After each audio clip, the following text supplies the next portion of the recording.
ఎగ్జామినర్కి కూడా ఆ ప్రశ్నలో జవాబులు చూడగానే మీ మీద ఒక మంచి ఇంప్రెషన్ ఏర్పడుతుంది, గుడ్ ఇంప్రెషన్. పరీక్షలలో ప్రశ్నలకు సులువైన సమాధానాలను తయారు చేసుకోవడం ఎలా అనేది ముఖ్యం. మనకు మార్కెట్లో రకరకాల కాంపిటేటివ్ టెస్ట్ పుస్తకాలు దొరుకుతాయి, ఎన్నో చదువుతుంటాం. కానీ మనకు ఉండవలసింది మనం చదివిన దాన్ని అబ్జర్వేషన్, ఏదైతే అబ్జర్వ్ చేస్తామో పరిశీలిస్తామో దానికి ఇమాజినేషన్ జతవాలి. Imagination, observation plus imagination is equal creation.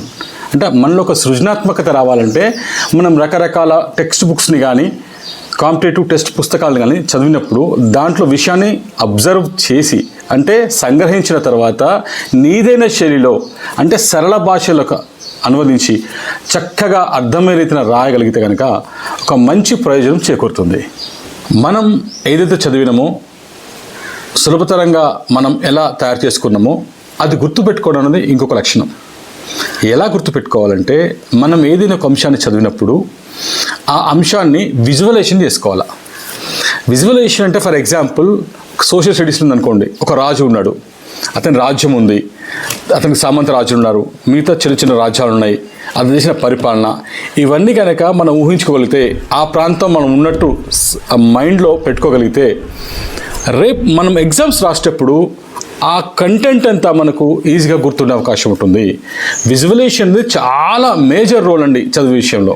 కాబట్టి ప్రతి విద్యార్థి కూడా తాము చదివేటప్పుడు ప్రతి సారాంశాన్ని మనం గుర్తుపెట్టుకోవడానికి విజువలైజేషన్ అనే ఒక ప్రక్రియ చాలా ఉపయోగపడుతుంది.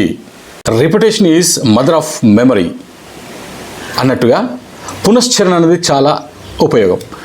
మనం చదివింది తరచుగా పునశ్చరణ చేసుకోగలిగితే తరచుగా చదువుతూ ఉంటే అది మనం మర్చిపోయే అవకాశం ఉండదు.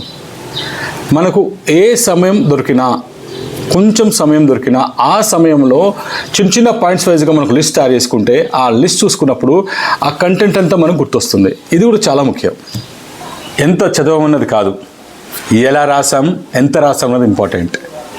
కొండంత విషయ పరిజ్ఞానం ఉండి కూడా ఆవగింజంత రాయలేనప్పుడు వేస్ట్ అవుతుంది. సులువుగా ప్రశ్నలకు సమాధానం తయారు చేసుకున్నాం, అలాగే గుర్తుపెట్టుకున్నాం. ఎలా రాయాలో చూద్దాం. మనం పరీక్షా కేంద్రానికి వెళ్ళిన తర్వాత మొట్టమొదటిగా ప్రశ్నపత్రం చూస్తాం. చూడగానే మనకు ఏదో ఒక ఆన్సర్ చాలా బాగా చదివింది వచ్చి ఉంటుంది. ఫస్ట్ అది రాద్దాం. ఎప్పుడైతే అది రాస్తామో మిగతా రాని వాటిని ప్రియారిటీగా తీసుకొని రాసుకుంటూ వెళ్తే ఆ ఎగ్జామినర్కి కూడా ఆ ప్రశ్నలో జవాబులు చూడగానే మీ మీద ఒక మంచి ఇంప్రెషన్ ఏర్పడుతుంది, గుడ్ ఇంప్రెషన్. ఎప్పుడైతే ఆ ఇంప్రెషన్ ఉంటుందో మిగతా అన్ని ఆన్సర్స్కి అదే ఇంప్రెషన్ క్యారీ అవుతుంటుంది.